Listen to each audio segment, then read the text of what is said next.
Politics और ठेकेदारों का क्या कनेक्शन है? छात्र राजनीति के साथ ठेकेदारों का संबंध भी है, खनन के माफियाओं का संबंध भी है, शराब के वालों का भी संबंध है। कैसे अलग है बीजेपी, कैसे अलग है कांग्रेस, कैसे अलग है सीपीआईएमएल? वो जो राजनीति है वो भ्रष्ट राजनीति है, वो पतित राजनीति है। आज के दिन पर तो पार्टियां एक तरह से ठेकेदारों के लिए ठेकेदारों के द्वारा है। किसानों का आंदोलन हमने देखा। सीपीआईएमएल क्या विचार है? शिक्षा, स्वास्थ्य, रोजगार जैसे तमाम सवाल है, उन सारे सवालों पर लड़ने वाली पार्टी का नाम ही सीपीआईएमएल है। यूकेडी जब सफल नहीं हो पाई उत्तराखंड में, तो सीपीआईएमएल सफल कैसे हो जाएगी? कैसे देखते हैं मूल निवास भू कानून का जो ये पूरा आंदोलन उठ रहा है? भाई अमेरिका में फूलदेई मनाई गई और यहाँ हम कहेंगे नहीं, कोई बाहर वाला नहीं आना चाहिए। हिमाचल के जैसे भू कानून लेके आ जाए, लेकिन हिमाचल जैसा भू कानून का मतलब हिमाचल का कौन सा कानून?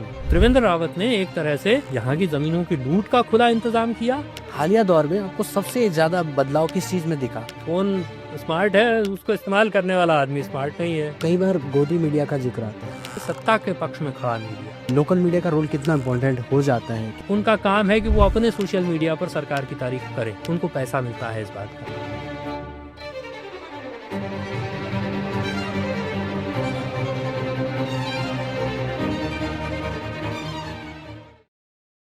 नमस्कार, आप देख रहे हैं देवभूमि लाइव की विशेष पॉडकास्ट सीरीज द पत्रकार वार्ता, पावर्ड बाय चुनाव मित्रा।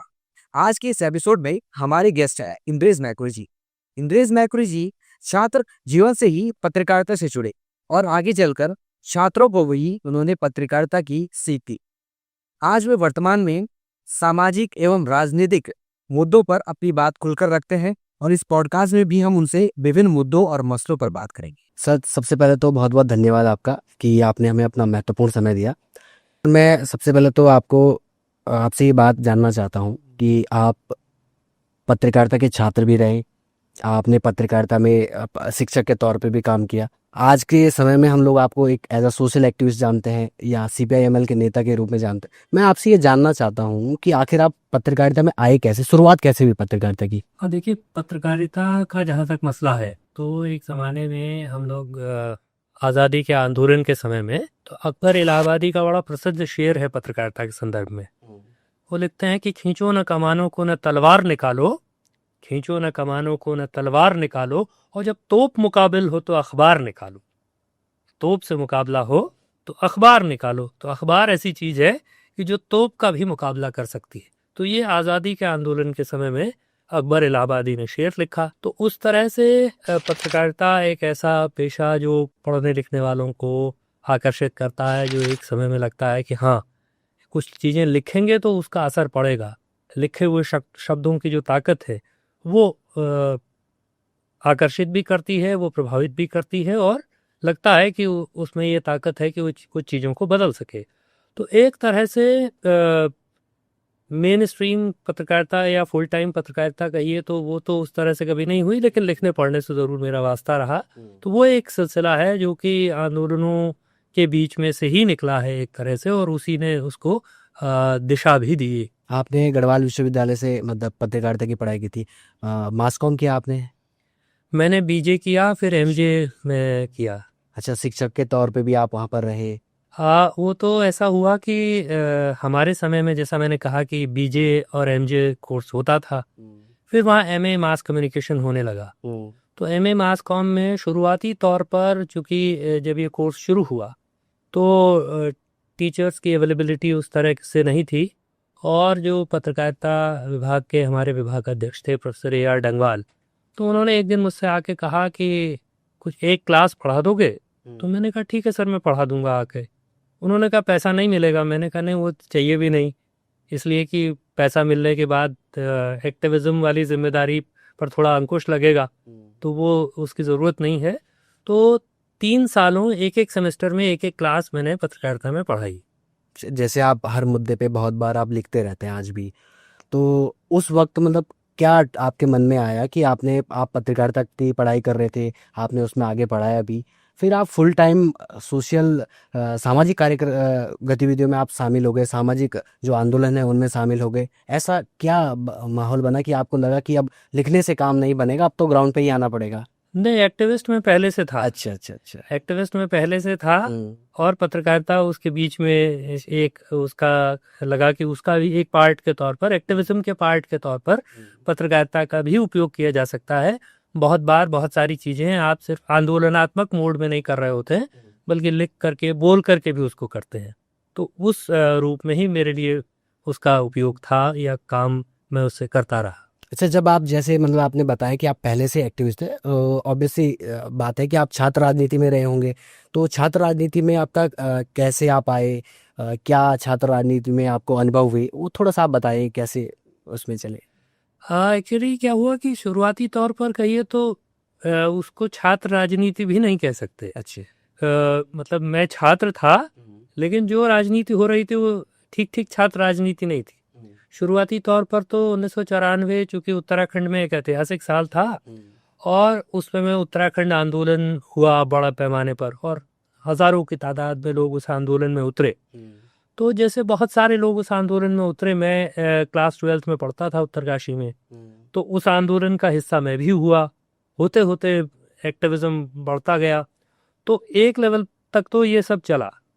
उसके बाद उत्तराखंड राज्य बनने की प्रक्रिया और बाकी तमाम चीज़ें, राज्य आंदोलन के मुकदमे भी मेरे खिलाफ चले और बहुत सालों तक चलते रहे।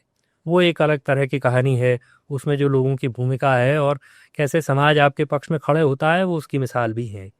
तो लेकिन उसके बाद श्रीनगर ग्रेजुएशन करने के बाद मैं श्रीनगर आया, तो वहाँ आइसा से मेरा संपर्क हुआ। आइसा के साथियों के साथ छात्र राजनीति से एक तरह से लेफ्ट स्टूडेंट पॉलिटिक्स से मेरा वास्ता हुआ, और उसी प्रक्रिया में फिर बहुत सारे तमाम अनुभव भी, और एक तरह से जो कुछ भी हम सीख समझ पाए या जो जितना भी मैं आज के दिन पर जानता हूँ, तो वो उस आइसा के राजनीति की वजह से ही देश दुनिया समाज को देखने समझने की जो समझ है, वो आइसा में रहने की वजह से और आइसा की पॉलिटिक्स की वजह से वो समझ एक तरह से पैदा हुई।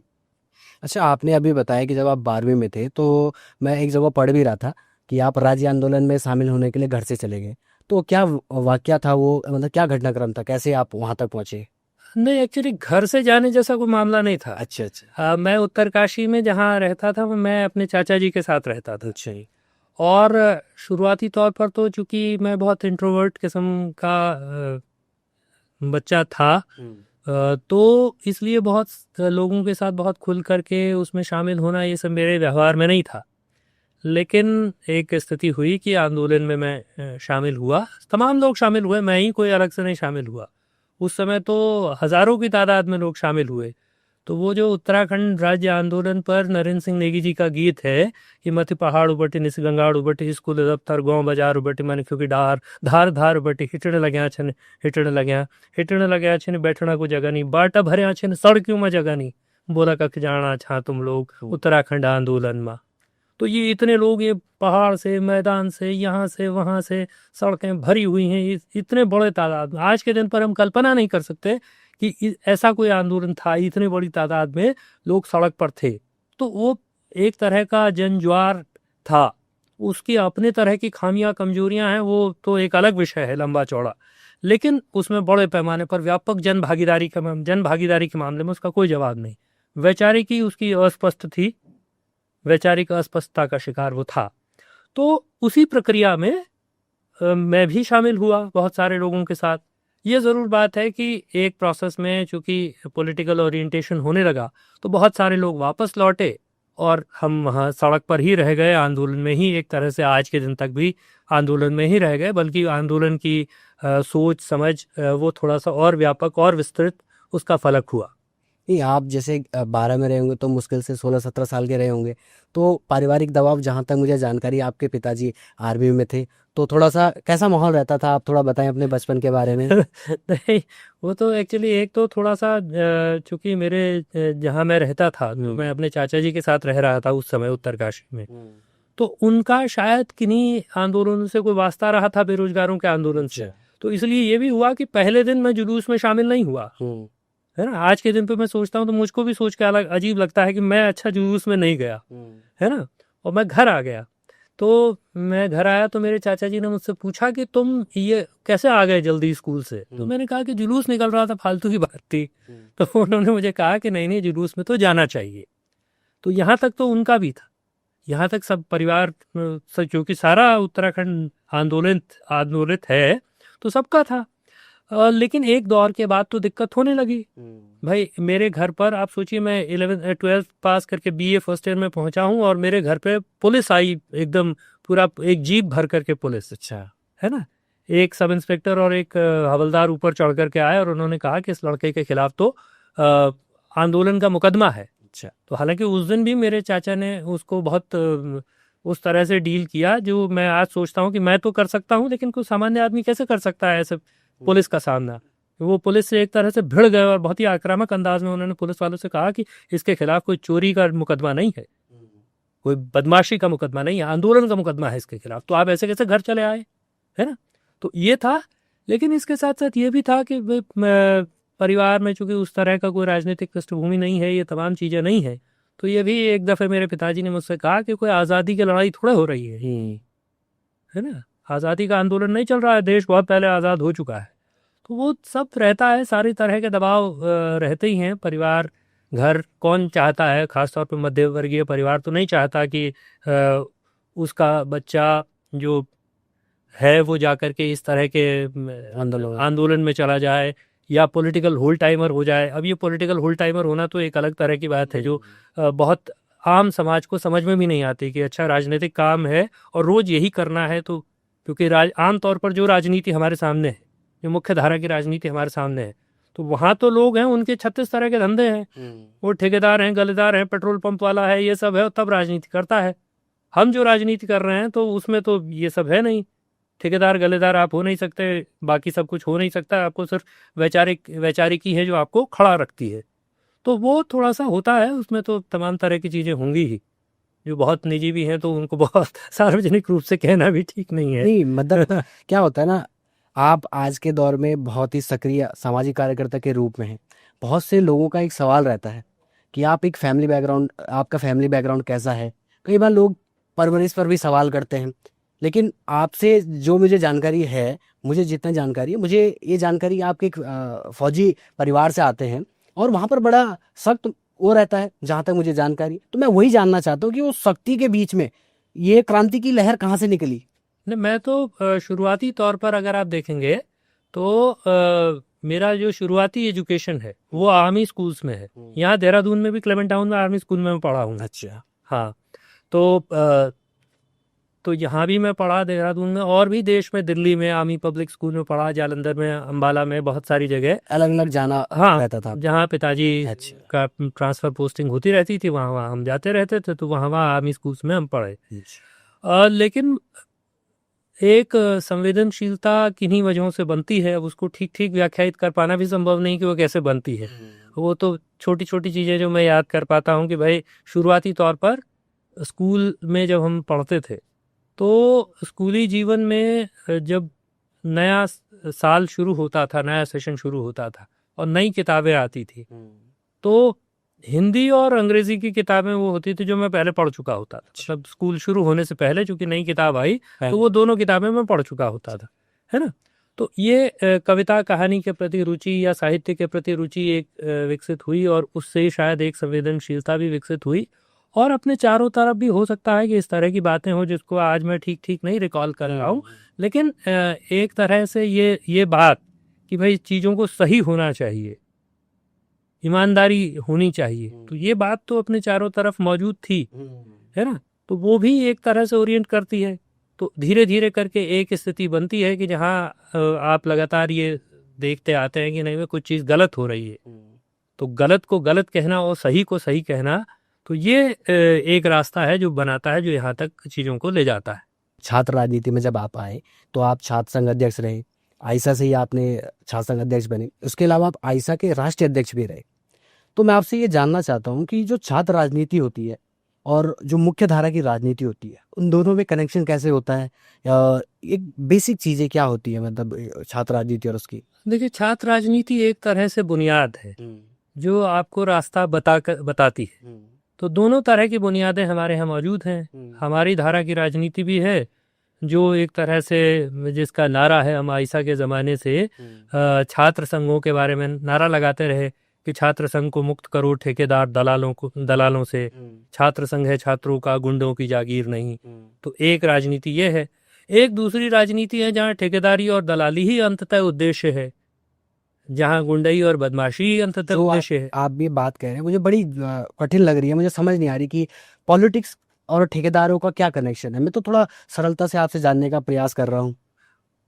एक्चुअली हम जब छात्र संघों का चुनाव देखते हैं तो असल में होना तो ये चाहिए कि भाई छात्र संघ का चुनाव ऐसा हो जिसमें शिक्षा की बात, मुद्दों की बात, छात्रों के पढ़ाई लिखाई, लाइब्रेरी और उसकी बात। हाँ।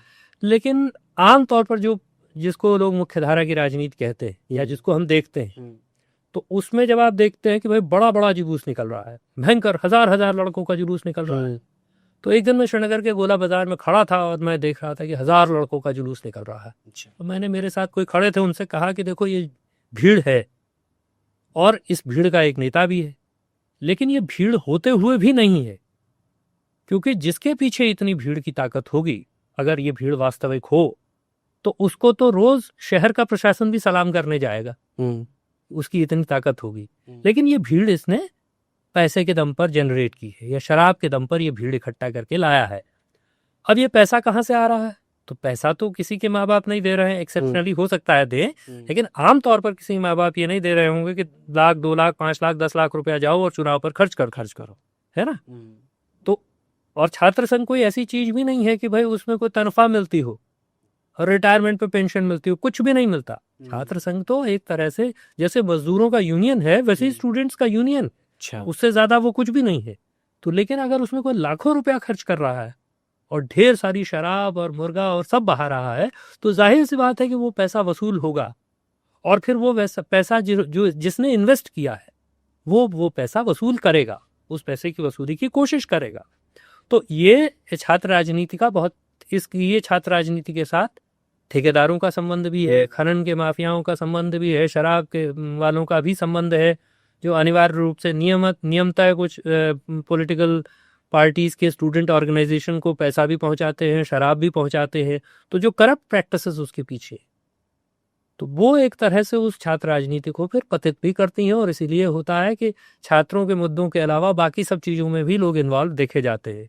उनका इंटरेस्ट ये भी होता है कि भाई विश्वविद्यालय में कबाड़ की बिक्री का ठेका उनको मिलेगा कि नहीं मिलेगा। अच्छा, है ना। शहर में खनन के गाड़ियां चल रही, उन खनन के पट्टों में से, उन खनन की गाड़ियों में से हिस्सा उनके पास आएगा कि नहीं आएगा, इसमें भी उनकी रुचि है। अब ये किसी छात्र नेता की रुचि का विषय क्यों होना चाहिए?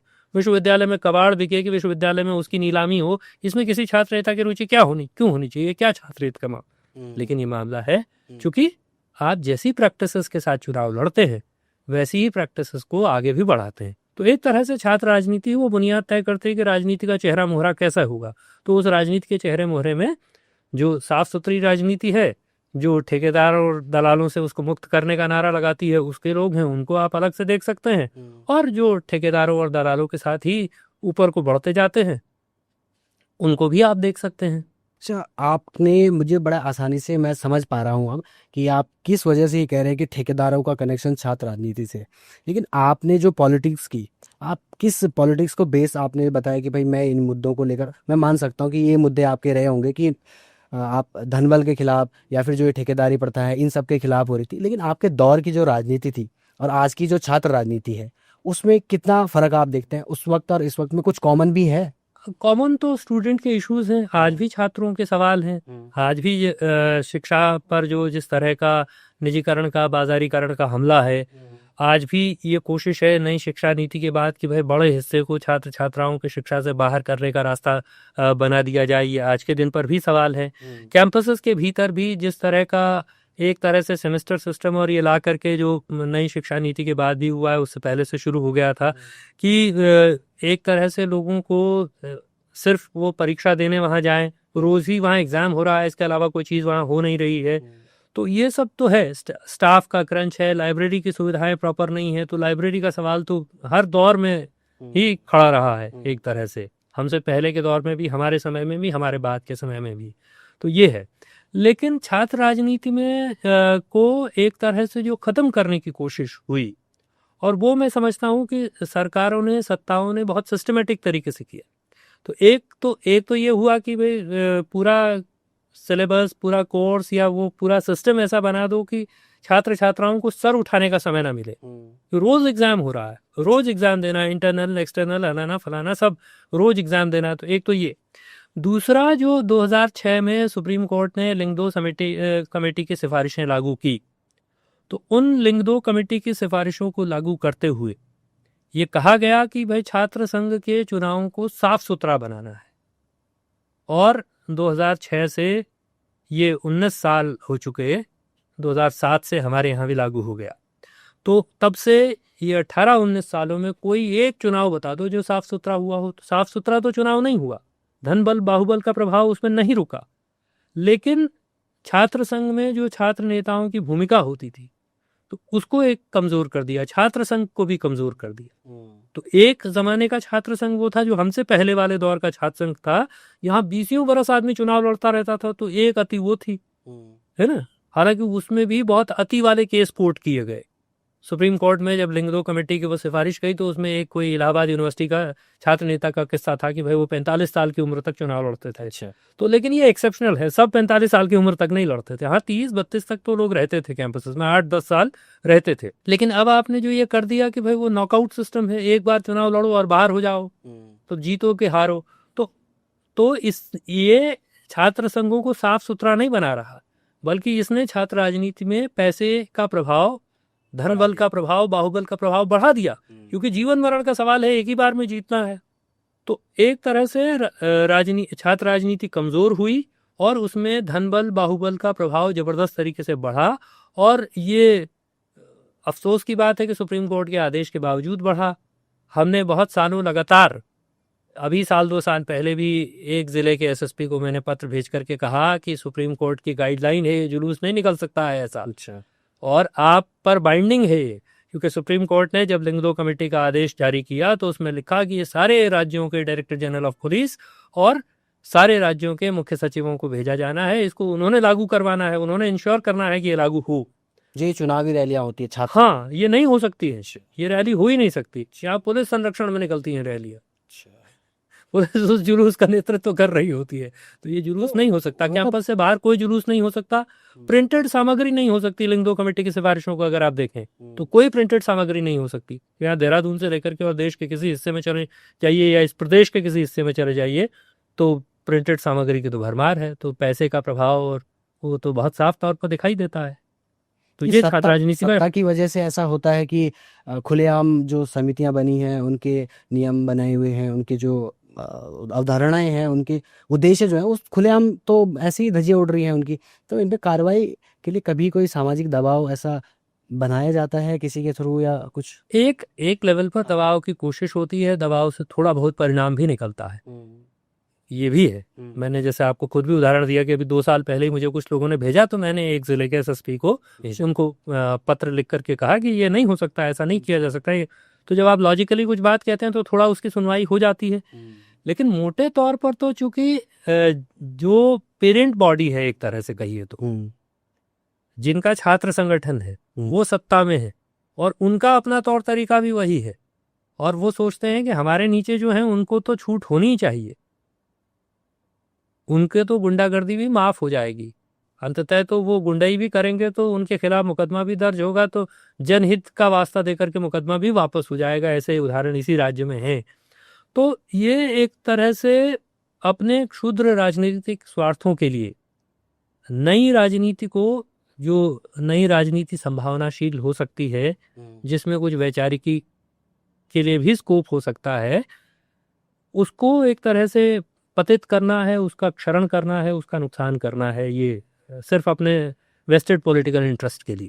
तो सर, आप जैसे छात्र राजनीति में रहे, उसके बाद आप मुख्य धारा की राजनीति में आए, तो आपसे ये सवाल बहुत बार पूछा भी गया होगा कि आपने बीजेपी, कांग्रेस या कोई अन्य पार्टी नहीं चुनी, आप एक वामपंथी विचारधारा से जुड़ी हुई पार्टी में आप आए। आपने ऐसा क्यों, मतलब आपने ऐसा डिसीजन क्यों लिया? मैं जानना चाहता हूँ कि व्यक्तिगत तौर पर भी, और आपकी माइंडसेट क्या था उस वक्त, आप क्या सोच रहे थे? देखिए, मैं तो चूंकि छात्र राजनीति से ही जब किसी पॉलिटिकल ऑर्गेनाइजेशन में या स्टूडेंट ऑर्गेनाइजेशन में गया तो वामपंथी छात्र संगठन में गया, आइसा में ही गया। और एक तरह से ये जो पूरी यात्रा है उसमें आयशा में होने का बड़ा रोल है। जैसे शुरुआती बात करें कि भाई लोग आमतौर पर कहते हैं साहब आप छात्र संघ के अध्यक्ष रहे, तो छात्र संघ का अध्यक्ष मैं इसलिए रहा कि मैं आयशा में था। अच्छा। अगर मैं आयशा में नहीं होता तो वो भी एक लंबी कथा उसके पीछे है, एक बैकग्राउंडर है। नहीं, आप लेकिन बताइए लेकिन थोड़ा अगर मैं छात्र संघ में नहीं होता, सॉरी आयशा में नहीं होता, सा। तो मैं छात्र संघ का चुनाव नहीं लड़ता। अच्छा। मेरा चुनाव लड़ने में कोई रुचि नहीं थी, है ना। लेकिन आयशा में मैं था और आयशा के साथियों ने मुझको कन्विंस किया कि हाँ ये चुनाव लड़ा जाना चाहिए। और कम से कम जब हम ये कहते हैं कि भाई ये गलत है ये सही है, तो हमको ये करके दिखाना चाहिए। तो उसी वजह से मैं छात्र संघ का चुनाव लड़ा। और एक तरह से गढ़वाल विश्वविद्यालय में अगर मैं छात्र संघ का चुनाव जीता आयशा के बैनर पे, तो उसमें आयशा का जो 20 साल का वहाँ संघर्ष था, उस संघर्ष की भूमिका है। वो संघर्ष ही एक तरह से फलीभूत हुआ 2000 में। तो उससे 20 साल पहले से आयशा वहाँ लगातार संघर्ष करता था, या आयशा का पूर्ववर्ती छात्र संगठन भी वहाँ संघर्ष करता था। तो मैं तो एक तरह से आया तो मैं उसी पॉलिटिक्स के साथ आया, उसी पॉलिटिक्स के साथ ग्रो किया। जो कुछ भी सीखा समझा तो वो आयशा की राजनीति ने ही मुझको देश दुनिया को सीखने की समझ, देखने की समझ दी। तो ये हुआ। और मेन स्ट्रीम पॉलिटिक्स को भी हमने चूंकि उसी लेफ्ट के नज़रिए से देखा।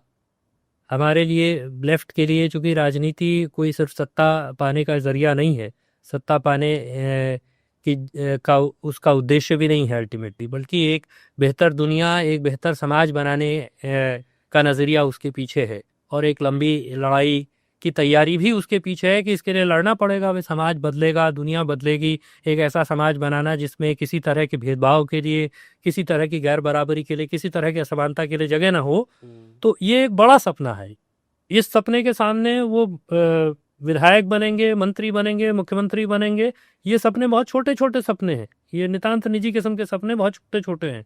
ये सपना बहुत बड़ा है। तो एक बार आप बड़ा सपना देख लें, या आपने बड़ी मंजिल देख ली, या आप बड़ी दुनिया के बारे में जानते हैं, तो फिर छोटी चीज़ें आपको आकर्षित नहीं करती। फिर छोटी चीज़ें, ठीक है रास्ते में आप चल रहे हैं तो वो भी हो जाए तो कोई बात नहीं, लेकिन वही सब कुछ हो ये नहीं, है ना। और बस इस बात को मैं वहाँ से ख़त्म करना चाहता हूँ, इस बात को पूरा करते हुए कि वीरेंद्र डंगवाल की बड़ी प्रसिद्ध कविता है, बहुत छोटी सी, जो लोग कहते हैं साहब वहाँ तो ऐसा ऐसा हो रहा है, वो तो सब सत्ता के ऊपर पहुंच रहे हैं, तो तब आप क्यों नहीं, और ये ऐसा क्यों नहीं, तो वैसा क्यों नहीं। तो वीरेंद्र डंगवाल की एक छोटी सी कविता है। वो कहते हैं कि बेईमान सजे बजे हैं तो क्या हम ये मान लें कि बेईमानी भी एक सजावट है। बेईमान सजे बजे हैं तो क्या हम ये मान लें कि बेईमानी भी एक सजावट है। कातिल मजे में है तो क्या ये मान लिया जाए कि कत्ल करना एक मजेदार काम है। बेईमान सजे बजे हैं तो क्या हम ये मान लें कि बेईमानी भी एक सजावट है। कातिल मजे में है तो क्या ये मान लिया जाए कि कत्ल करना मजेदार काम है। मसला मनुष्य का है, मसला मनुष्य का है, इसलिए मैं हरगिज नहीं मान सकता कि मसले जाने के लिए ही बना है मनुष्य। देखो, आप जो बात कह रहे हैं मैं हाँ। निश्चित तौर पे आपकी बात को समझ पा रहा हूँ, लेकिन आम जनता के लिए यही बात समझना थोड़ा डिफिकल्ट हो जाता है, क्योंकि आपने बहुत ही गंभीरता से इस बात को और बहुत ही समायोजित करके बोला है। लेकिन आम जनता इतनी गहराई में जाकर उनके पास समय नहीं है, वो समझने चाहकर भी नहीं समझ पाते हैं। तो मैं थोड़ा इसको विस्तारित तौर पे से एक आम भाषा में आपसे जानना चाहता हूँ कि कैसे अलग है बीजेपी, कैसे अलग है कांग्रेस, कैसे अलग है सीपीआईएमएल। देखिए, एक तो मैंने ठीक ठीक जो शब्द आपने इस्तेमाल किया वो न भी करें, लेकिन वो जो राजनीति है वो भ्रष्ट राजनीति है, वो पतित राजनीति है, वो एक तरह से माफियाओं को संरक्षण देने वाली या माफियाओं के संरक्षण में पलने और फलने फूलने वाली राजनीति है। तो उस राजनीति का उद्देश्य बहुत साफ है और एक तरह से बहुत साधारण, अगर समझें, मतलब कम्युनिस्ट लोग हम जिस तरह से समझते हैं, तो हमारा बहुत साफ है कि भाई कोई भी राजनीतिक पार्टी किसी न किसी क्लास का प्रतिनिधित्व करती है, किसी वर्ग का प्रतिनिधित्व करती है ना। कैसे? तो उसी को मैं एक्सप्लेन करता हूँ। तो जैसे हम ये मानते हैं कि जो बाकी मेन स्ट्रीम पॉलिटिकल पार्टीज है, जिनको सो कॉल्ड मेन स्ट्रीम कहा जाता है, वो मेन स्ट्रीम पॉलिटिकल पार्टीज एक तरह से पूंजीपति वर्ग की पार्टियां हैं, वो पूंजीपतियों की प्रतिनिधि पार्टियां हैं। इसलिए आप नीतियों में आप देखिए तो कितना गरीबों की बात होती रहे, लेकिन अंततः जब अंबानी अडानी के लिए नीति बनाने की बात आएगी, आज के दिन के मुहावरे को इस्तेमाल करें तो तब उसमें कोई बहुत डिफरेंस नहीं रहता, तब उसमें कोई बहुत अंतर नहीं रहता, है ना। तो वो उनका क्लास है। पूंजीपतियों के नजरिए से चीजों को देखना कि आप तय लोग जनता मांग करती है सरल तरीके से और समझते हैं ये लोगों ने मांग किया साहब हमको अस्पताल चाहिए, हमको स्कूल चाहिए, तो बनता क्या है? बनता स्कूल नहीं है, बिल्डिंग बनती है। अस्पताल नहीं बनता, बिल्डिंग बनती है। फिर लोग दोबारा जाकर के लड़ते कि साहब डॉक्टर क्यों नहीं अपॉइंट हुआ, मास्टर क्यों नहीं अपॉइंट हुआ? बोले तुमने स्कूल मांगा, हमने मना दिया। तो जोर किस पर है? बिल्डिंग बनाने पर है। बिल्डिंग से किसको लाभ होगा? ठेकेदार को लाभ होगा। आज के दिन पर तो पॉलिटिकल पार्टियां एक तरह से ठेकेदारों के लिए ठेकेदारों के द्वारा है, अच्छा है ना? तो उसका लाभ होगा। दूसरा जोर काहे पर है साहब? तो खरीद पर जोर है। सेंट्रलाइज खरीद होनी चाहिए मामूली चीजों की। तो एक तरह से अपनी जेब भरना और दूसरा जो विक्रेता है उसको लाभ पहुंचाना, उनका उद्देश्य, उसमें बड़ा उद्देश्य ये है। उस बड़े उद्देश्य में ठीक है, अब अस्पताल खुल गया भाई तो इलाज करा ले। अंग्रेजों ने रेल बनाई इस मुल्क में, तो अंग्रेजों ने रेल तो हिंदुस्तानियों के लिए नहीं बनाई। अंग्रेजों ने रेल तो बनाई कि उनके सैनिकों को एक जगह से दूसरी जगह पहुंचाना आसान होगा। अब ठीक है, रेल बन गई तो भाई उसमें गांधी ने भी यात्रा कर ली और भगत सिंह ने भी यात्रा कर ली, लेकिन गांधी और भगत सिंह के लिए रेल नहीं बनी थी। तो वैसे ही जो नीतियां बन रही हैं या नीतियों के आईने में ही आप राजनीतिक पार्टियों को समझ सकते हैं। तो राजनीतिक पार्टियां जिसके हक में नीति बना रही है वो उसी की पार्टी है। इसीलिए किसानों मजदूरों के हक में नीति नहीं बन रही है। किसानों मजदूरों के तो सारे अधिकार छीने जा रहे हैं। किसानों का आंदोलन हमने देखा, मजदूरों ने जो श्रम कानून हासिल किए पिछले कई दशकों में संघर्षों से, आज के दिन पर वो सारे के सारे मजदूरों के कानून खत्म होकर के 4 लेबर कोड हैं और वो सारे 4 लेबर कोड अभी तक इस पर नहीं लागू हो रहे हैं कि मजदूर लड़ रहा है।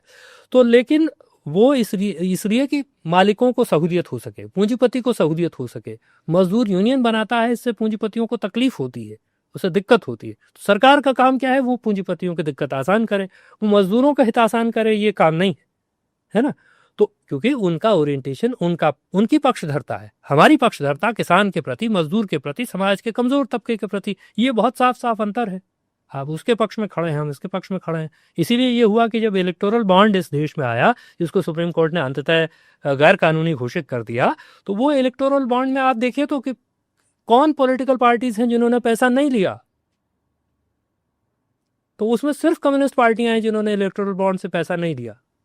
क्यों? क्योंकि उनका क्लियर है कि उनकी उस पूंजीपति तबके के वो खिलाफ खड़े हैं, तो वो इनको नहीं देगा और ये इससे लेंगे नहीं। तो ये अंतर है। तो ये जैसे आपने एक चीज़ और बताई कि जो पार्टियों के बीच में मुख्य आप जो बता रहे हैं कि वो पैसे का अंतर है। एक तरफ आप कह रहे हैं कि जो भाजपा कांग्रेस है, मुख्य धारा की जो पार्टियां हैं, भाजपा कांग्रेस के अलावा भी वो पैसे वालों का साथ देती हैं। तो सीपीआई-एमएल कैसे आम आदमी की बातों को रख रहा है? क्या मतलब क्या चल रहा है? क्या विचार है? सबसे पहले तो मैं ये जानना चाहता हूँ कि सीपीआई-एमएल क्या विचार है जो आम इंसान की समझ में आए? जैसे आपने कहा कि गरीब के लिए है, तो इस तरीके से मैं जानना चाहता हूँ बिल्कुल सरल शब्दों में कि आखिर है क्या? देखिए, सीपीआई-एमएल एक तरह से इस देश के भीतर मजदूरों, किसानों, गरीबों, हाशिए के तबकों की पार्टी है। और जहां भी हमारी ताकत है, जहां भी हम एक पार्टी के तौर पर मजबूत हैं, तो वहां हम इन्हीं तबकों के प्रतिनिधि हैं। हम बिहार में मान लीजिए कि हमारी ताकत है, जहां हम लोगों के 12 विधायक भी जीते, 19 हम लोग लड़े, उसमें से 12 जीते। लोकसभा का चुनाव हुआ, 3 सीटें हमको मिली, 3 में से 2 हम लोग जीते। तो वहां अगर आप देखेंगे तो आप पाएंगे कि भाई वो कौन लोग हैं कम्युनिस्ट पार्टी के साथ, सीपीआई-एमएल में कौन लोग हैं, उसके नेता कौन हैं? तो उसके नेता निहायत ही गरीब तबके से आने वाले लोग, नितांत गरीब तबके से आने वाले लोग, वही उसके नेता हैं। इसलिए उनका कोई उस तरह से ग्लैमरस चेहरा नहीं है, चमकदार चेहरा नहीं है, वो बहुत मीडिया में दिखाई देने वाला चेहरा नहीं है, लेकिन उसका संघर्षों की ताकत इतनी बड़ी है कि गरीब लोग मिल करके 50-50 रुपए का कूपन इकट्ठा करके उसको जिता देते हैं, उसको विधानसभा भी पहुंचाते हैं, संसद भी पहुंचाते हैं। तो वो उनके संघर्षों की ताकत। तो गरीबों के, मजदूरों के, किसानों के, नौजवानों के जो शिक्षा, स्वास्थ्य, रोजगार जैसे तमाम सवाल है, उन सारे सवालों पर लड़ने वाली पार्टी का नाम ही सीपीआई-एमएल है। उसके अलावा और कोई बात नहीं है। और इसीलिए बहुत बार ये होता है कि भाई जो मेन स्ट्रीम डिस्कोर्स है उससे अलग थलग हमारी राय भी होती है। बहुत बार लोगों को दिक्कत भी होती है कि नहीं ये कैसी बात कर रहे हैं, लेकिन हम कैसी बात नहीं कर रहे हैं, हम आम जनता की बात कर रहे हैं, हम उसके नज़रिए से बात कर रहे हैं। हम किसी तरह के डिवीजन के खिलाफ, कि सांप्रदायिकता के आधार पर लोगों को बांटा जाए, जाति के आधार पर लोगों को बांटा जाए, इस तरह के किसी भी विभाजन को हम स्वीकार नहीं करते, हम उसकी खिलाफत करते हैं। तो जो विभाजन के पक्षधर हैं, और विभाजन का डिस्कोर्स आज के दिन पर बड़ा डिस्कोर्स है, तो उनको इस विचार से तकलीफ होती है, उनको ये परेशानी होना स्वाभाविक है, होनी भी चाहिए। सरल शब्दों में एक बात को मैंने कैच करा है। मैं ये सवाल आपसे इसलिए भी पूछना चाहता हूँ क्योंकि उत्तराखंड के परिप्रेक्ष्य में ये एक मुद्दा भी है और एक बड़ा सवाल भी है कि यूकेडी राज्य आंदोलन से निकली पार्टी है, संघर्ष भी किया, लोग मानते भी हैं, लेकिन आपके पास एक ऑप्शन यूकेडी भी था। आप चाहते कि आप एक लिमिटेड एरिया से शुरू करते, देश दुनिया की बातें बाद में हो जाती, पहले उत्तराखंड से शुरू करते हैं। यूकेडी ने भी तो संघर्ष किया, उसने भी तो आम जनता की बात करी। तो कहाँ पर आप ये मानते हैं कि यूकेडी जब सफल नहीं हो पाई उत्तराखंड में, तो सीपीआई-एमएल सफल कैसे हो जाएगी? इसका विचार यहाँ कैसे सफल हो जाएगा? नहीं, ऐसा देखिए, यूकेडी एक पॉलिटिकल पार्टी है और 1979 में एक तरह से राज्य बनने के लिए, राज्य के निर्माण के लिए उनका गठन हुआ। और हालांकि राज्य की बात भी अगर इस परिप्रेक्ष्य में देखें तो राज्य की बात भी, अलग राज्य की बात यहाँ सबसे पहले कम्युनिस्टों ने शुरू की। अच्छा, कम्युनिस्ट पार्टी के महासचिव थे कॉमरेड पीसी जोशी। मतलब जो आप कम्युनिस्ट पार्टी कह रहे हैं, ये सीपीआई-एमएल, सीपीआई, अच्छा सीपीआई, हाँ, सीपीआई-एमएल और सीपीआईएम एक ही पार्टी थी। अच्छा, तो 1952 में कम्युनिस्ट पार्टी के महासचिव थे कॉमरेड पीसी जोशी जी। और कॉमरेड पीसी जोशी स्वतंत्रता सेनानी थे, आज़ादी के आंदोलन में उनकी बड़ी महत्वपूर्ण भूमिका थी। और जनरल सेक्रेटरी कम्युनिस्ट पार्टी में एक ही होता है ना। कम्युनिस्ट पार्टी पदों वाली पार्टी नहीं है, वहाँ एक पद होता है, देश में महासचिव और राज्य में सचिव, अध्यक्ष, जिले में सचिव, बस अध्यक्ष जैसा पद कुछ नहीं। वहाँ कोई पद की लड़ाई नहीं, पद का लफड़ा भी नहीं है ना, पद का झगड़ा भी नहीं है ना। तो comrade PC Joshi communist party के महासचिव थे। और 1952 में जब देश आज़ाद होने के बाद भाषाई आधार पर राज्यों के पुनर्गठन के लिए आयोग बना फजल अली की अध्यक्षता में, तो कॉमरेड पीसी जोशी पहले आदमी थे जिन्होंने अलग उत्तराखंड राज्य की बात उठाई, है ना। आज़ाद भारत में अलग उत्तराखंड राज्य की बात करने वाले कॉमरेड पीसी जोशी पहले आदमी थे। उन्होंने उस फजल अली की अध्यक्षता में गठित आयोग को बाकायदा ज्ञापन भेजा कि अलग उत्तराखंड राज्य बनना चाहिए। जिस समय देश भर में देश के अलग अलग राज्य बनाए जा रहे थे उसी समय, तो ये बात कहने वाले तो एक तरह से कहिए तो सबसे पहले कम्युनिस्ट लोग थे उत्तराखंड में। जहाँ तक प्रश्न है यूकेडी का, शुरुआती तौर पर जब राज्य का आंदोलन था, राज्य आंदोलन के दौरान उनके साथ, उनके नेताओं के साथ, यहाँ तक कि बड़े बड़े नेताओं के साथ भी मेरा संपर्क रहा। उत्तरकाशी में रहते हुए तो एक तरह से उन्हीं साथियों के साथ ही मेरा संपर्क रहा। लेकिन एक प्रोसेस है, एक प्रक्रिया है। उस प्रक्रिया में जब आप देखते हैं, जैसा मैंने आपसे कहा कि जब आप देखते हैं कि भाई कोई बड़ा सपना आपके सामने आ जाता है, तो तब आप फिर उस बड़े सपने के साथ खड़े होते हैं। और उसमें इसलिए ये तो एक बात है। जहाँ तक उनकी बात है यूकेडी का, चूँकि जिस तरह का उनकी राजनीति है, और जहाँ तक ये भी प्रश्न है, ये आपने कहा कि भाई ये भी तो हो सकता था कि क्षेत्रीय बात करते, तो मैं समझता हूँ कि आज के दिन पर भी क्षेत्रीय बात और राष्ट्रीय बात कोई अलग अलग बात नहीं है। लोगों को बांटने का ही एक तरह से का तरीका है कि कुछ क्षेत्रीय पार्टियां हैं, कुछ राष्ट्रीय पार्टियां हैं। आप सोचिए कि भाई कोई ऐसी, बिना क्षेत्रों का कोई राष्ट्र संभव है? कोई ऐसा राष्ट्र मुमकिन है जो बिना क्षेत्रों का होता हो? तो ऐसा संभव नहीं है। और आज के दिन पर तो कोई ऐसा क्षेत्र भी मुमकिन नहीं है जिसका कोई राष्ट्र न हो। तो ये तो एक तरह से लोगों को भ्रमित करने के लिए इस तरह के नैरेटिव गढ़े जाते हैं कि ये कुछ क्षेत्रीय बात है, ये कुछ राष्ट्रीय बात है। राष्ट्र कौन राष्ट्र है अलग से? हमारे बिना राष्ट्र संभव है? उत्तराखंड उसमें शामिल नहीं हुआ, उसका बिना कोई राष्ट्र संभव है? तो ऐसा तो संभव नहीं है। तो ये तो थोड़ा सा विचित्र किस्म का नैरेटिव है कि ये कुछ क्षेत्रीय बात है, ये कुछ राष्ट्रीय बात है, और इसको दोनों को अलग अलग करके देखना, तो हम ऐसे करके नहीं देखते। और आप अगर देखेंगे तो उस तरह से अगर आप देखें, तो अगर आप मेरा लिखना, पढ़ना, बोलना आप देखेंगे तो आप पाएंगे कि भाई वो तो सब उत्तराखंड की बात है, उत्तराखंड के सवालों की बात है। और मैं इसको इस तरह से कॉन्ट्रडिक्शन में नहीं देखता कि मेरी पॉलिटिक्स अलग है और जो बात मैं कह रहा हूँ वो अलग है। तो मैं तो अपनी पॉलिटिक्स के हिसाब से ही बात कह रहा हूँ। और अपनी मेरी पॉलिटिक्स मुझको ये अनुमति देती है कि मैं अपने इलाके की बात कर सकूं, उत्तराखंड की बात कर सकूं, उसमें ये स्कोप है, उसमें ये गुंजाइश है, बिल्कुल निश्चित थी। समाज के सबसे हाशिए के तबके की बात करने की राजनीति वो है, तो वो समाज के हाशिए का तबका कहीं भी होगा तो उसकी बात होगी। तो उस नाते उत्तराखंड की बात करने में कोई बाधा नहीं है, किसी तरह की बाधा नहीं।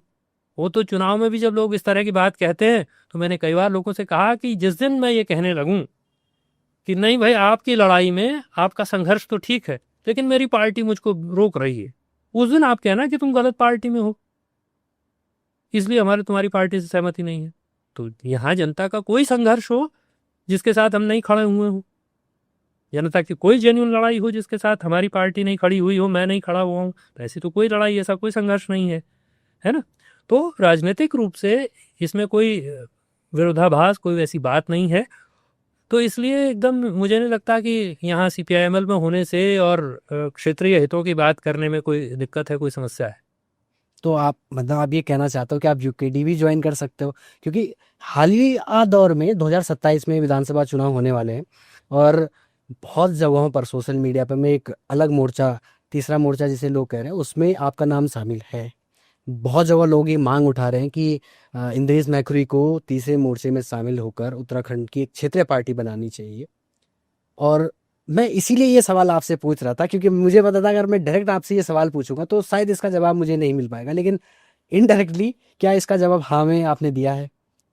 नहीं, मैंने ये कहा कि मैं जिस राजनीति में हूँ वो राजनीति क्षेत्रीय हितों की बात करने में कहीं बाधा नहीं है, बल्कि क्षेत्रीय हितों की रक्षा के लिए वो प्रतिबद्ध भी है एक तरह से।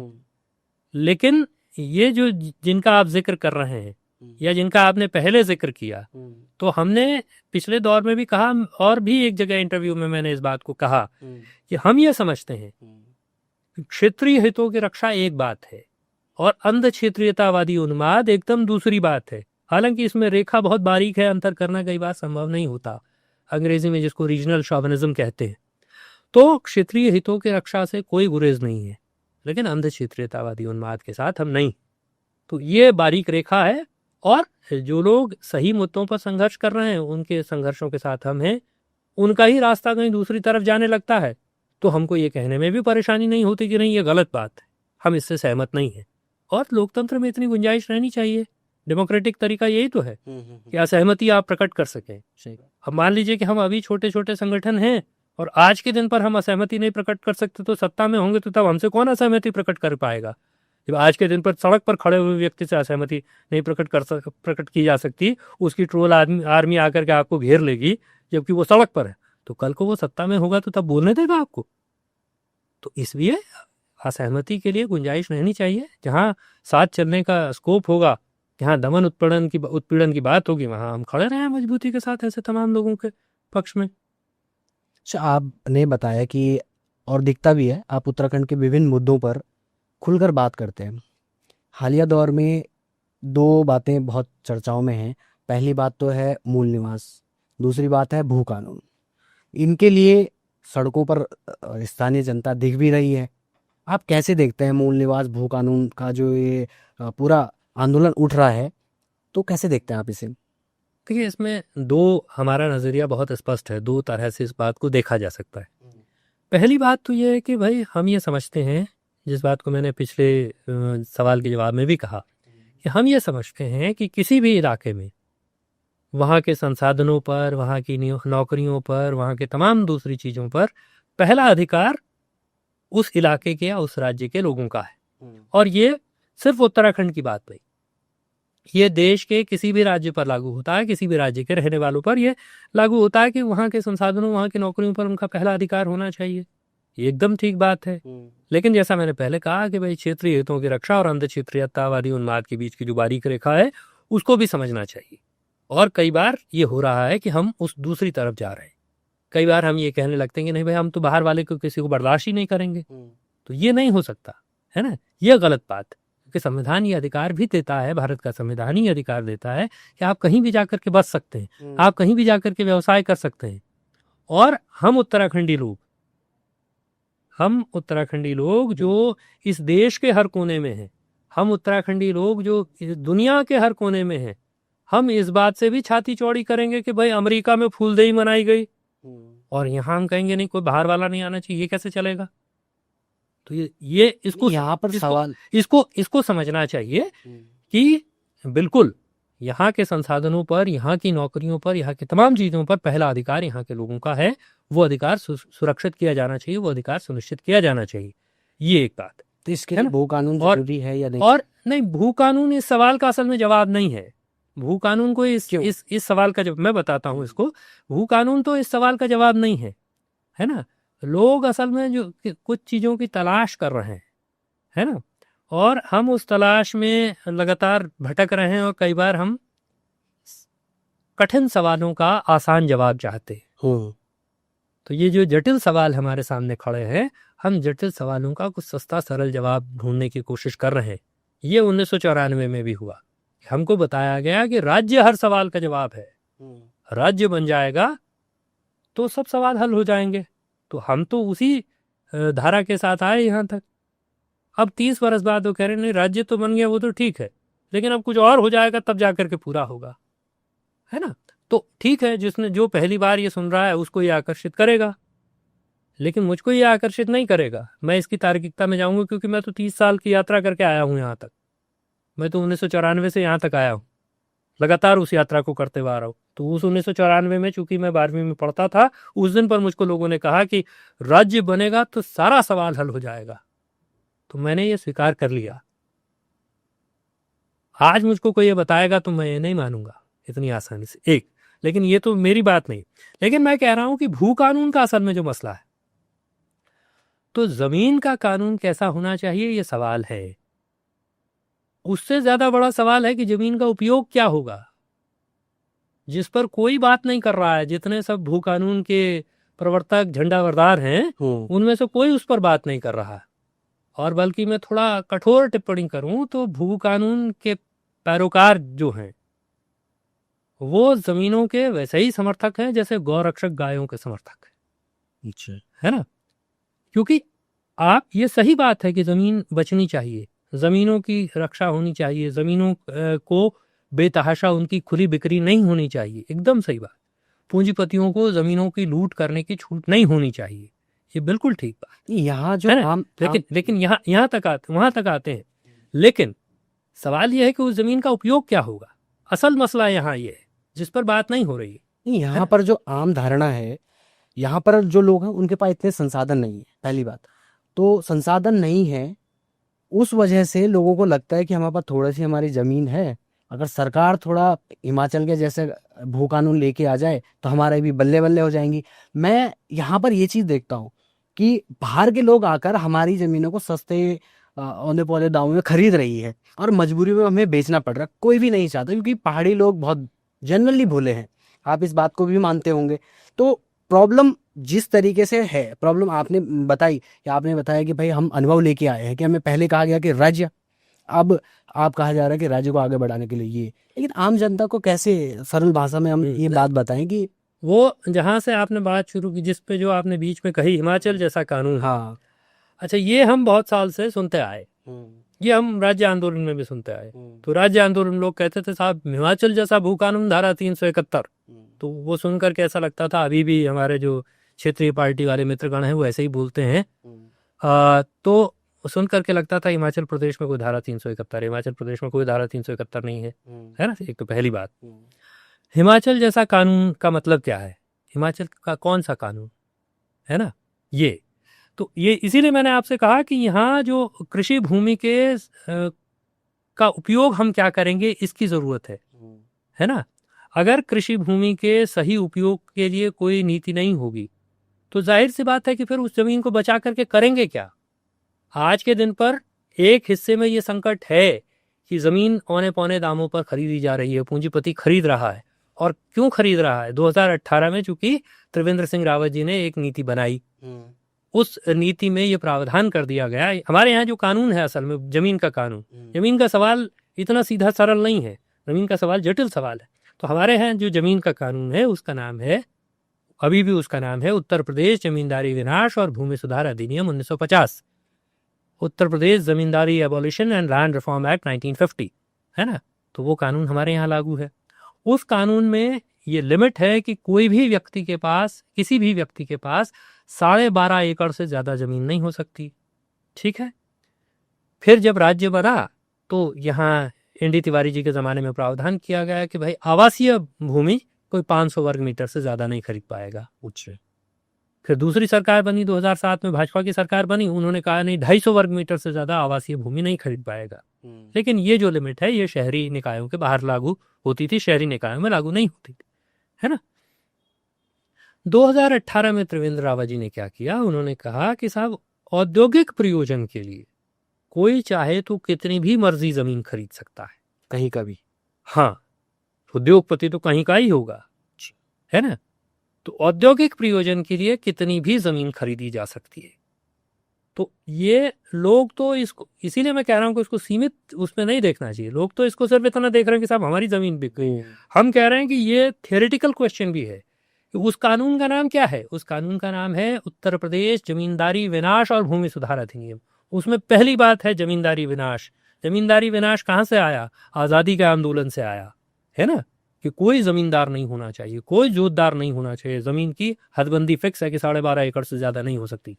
तो त्रिवेंद्र रावत ने एक तरह से यहाँ की जमीनों की लूट का खुला इंतजाम किया उस कानून के जरिए, और उन्होंने उस जमींदारी विनाश की पूरी अवधारणा, उस पूरे सिद्धांत, उस पूरे उसूल, उस पूरे आदर्श की पीठ में भी खंजर भोंक दिया। ये भी कह दिया कि नए कॉर्पोरेट जमींदार हो सकते, तो जमीनों की लूट का खुला प्रावधान कर दिया। उसके अलावा 143 में उन्होंने संशोधन किया कि अगर आप औद्योगिक प्रयोजन के लिए जमीन खरीदेंगे तो उसका भू उपयोग नहीं बदलना पड़ेगा, वो भू उपयोग स्वतः ही बदल जाएगा। तो ये तो जमीन के कानून का बैकग्राउंडर है कि जिस पर ये सब हुआ। तो आज के दिन पर यह सवाल है कि भाई जमीनों की ऐसी बेरोक टोक लूट तो नहीं होनी चाहिए, उस बेरोक टोक बिक्री को उस पर रोक लगनी चाहिए। लेकिन दूसरा सवाल उसमें जो मैं लगातार जिस बात पर मैं जोर दे रहा हूं कि उस जमीन का उपयोग क्या करेंगे, है ना, उस जमीन का उपयोग का प्रश्न है। वही असल में राज्य हमने बनाया क्यों, अगर हम अपनी कृषि भूमि के उपयोग के सिलसिले में नहीं सोच सकते तो। हमारे यहाँ पन्नगर जैसा विश्वविद्यालय है, यहाँ बड़ा बड़ा बोर्ड लगा हुआ है, हरित क्रांति की जन्मस्थली, एशिया का सबसे बड़ा कृषि विश्वविद्यालय भी उसको एक जमाने में कहा जाता था, अभी भी है कि नहीं है पता नहीं, लेकिन कहा जाता था, है ना। तो लेकिन उसका हमारी कृषि में, यानी पर्वतीय कृषि में उसकी क्या भूमिका है? उसकी कोई भूमिका नहीं है। पर्वतीय कृषि से उसका कोई लेना देना नहीं है ना।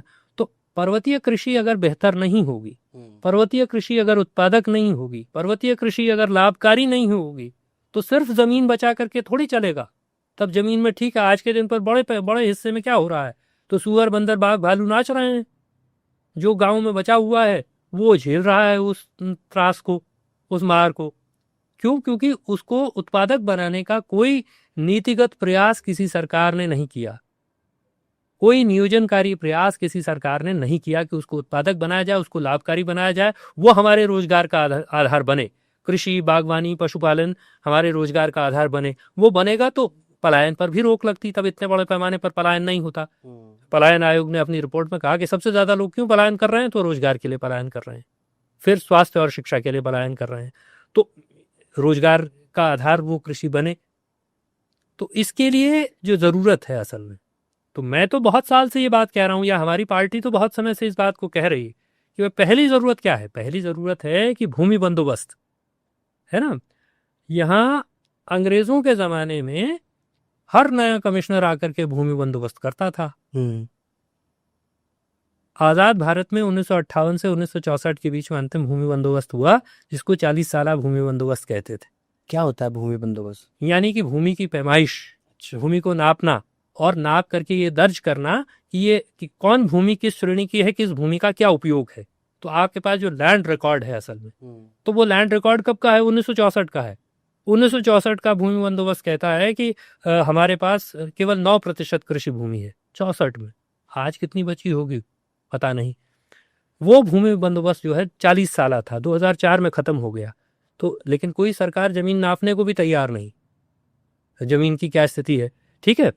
दूसरी बात है भूमि सुधार, यानी कि जो भूमिहीन हैं उनको भूमि देना, उनको भूमि का पुनर्वितरण करना।